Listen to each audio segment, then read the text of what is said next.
Hi uncle, నన్ను గుర్తుపట్టారా? ఈ పాటికే మీ అమ్మాయి చెప్పే ఉంటుంది అనుకోండి. సరే కానీ అంకుల్, ఏంటి మీ అమ్మాయిని నన్ను ఏదో టెస్ట్ చేయమని చెప్పారంట? అయినా మీ జనరేషన్ తెలివితేటలు ఈ జనరేషన్ మీద అప్లై చేస్తే ఎలా? హౌ? నాకు జాబ్ వచ్చింది. శాలరీ ఎంత తెలుసా? 6.5 lakhs per annum. ఇది నా ఆఫర్ లెటర్. కంపెనీ పేరు మీరు ఎప్పుడు వినరు, జీకే సొల్యూషన్స్. ఏమన్నారండి?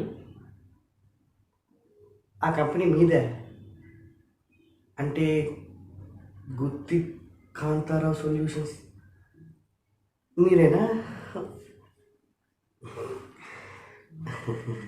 తను కూడా ఎప్పుడు చెప్పలేదు ఏది. Uncle, thank you uncle, sorry, bye.